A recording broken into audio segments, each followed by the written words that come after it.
Welcome. In this lecture, I'd like to introduce graphs of two variable functions.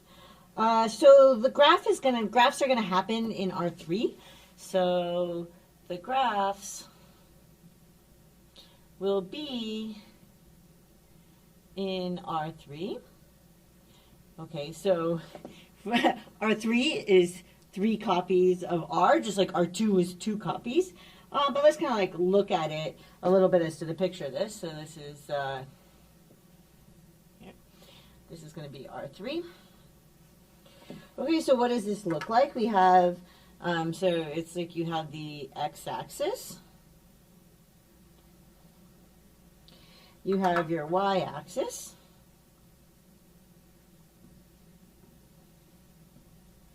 And then your z-axis is going to go up.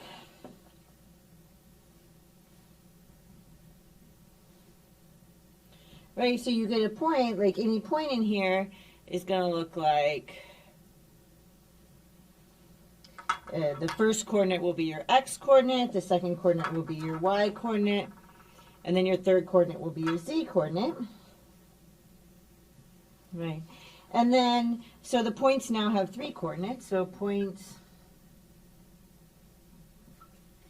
now have 3 coordinates, right? So they look like x, y, and z, like we wrote up there.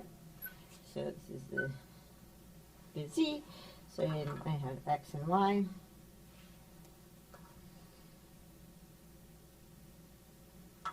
Right, and what does the z coordinate do for me?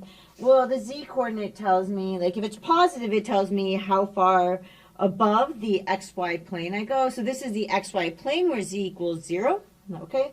And so this says how far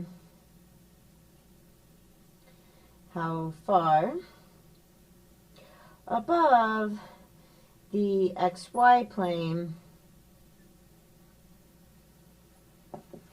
if positive, and then, of course, below if negative. Or below if negative.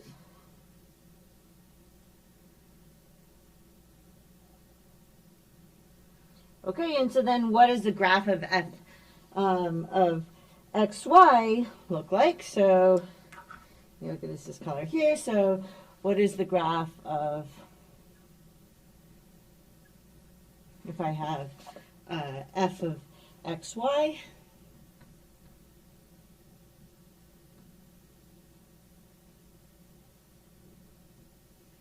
okay, so what is this going to look like? Well, okay, let's draw our axes in here. So I say I have my x, I have my y, I have my z,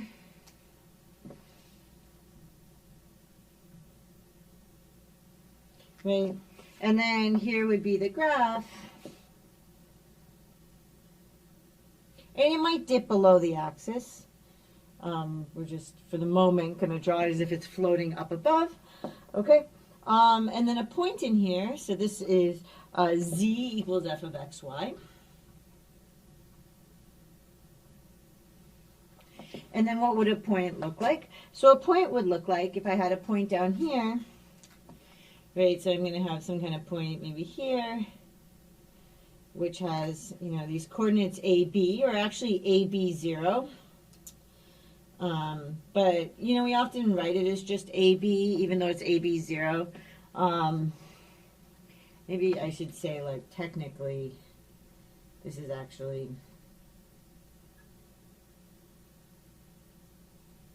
right, my third coordinate is actually 0. This is like the xy plane when I'm sitting there. So this is my A, this is my B, and then my last coordinate is 0. Okay. And maybe actually I can point that out in here too. So this plane here, right, that I get, right, this plane where z equals 0 is called the XY plane.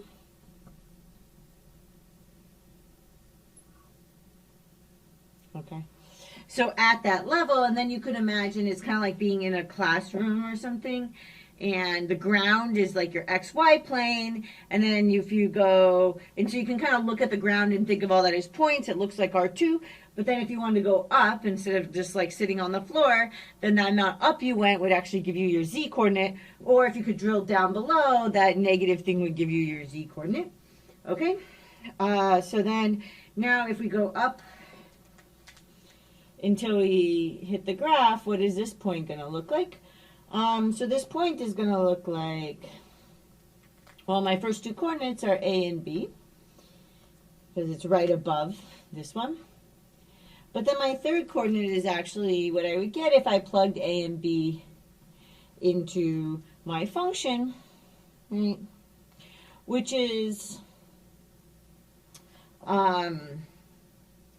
kind of very similar to our graphs before, where the last coordinate, or your kind of height, the last coordinate gives you what you would get if you evaluated your function and previously it was at x, and now we need to evaluate at both x and y.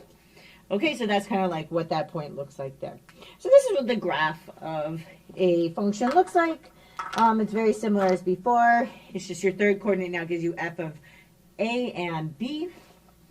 And this is our 3. We just have a third coordinate, which you can think of as kind of height above or below ground.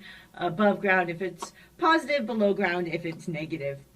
And usually where z equals 0, you can kind of think of that as your floor, and that's the xy plane. And sometimes when we're talking about it, we drop the 0 because we kind of know what we mean there. Okay, so I hope that made some sense, and I will see you in the next lecture. Sure.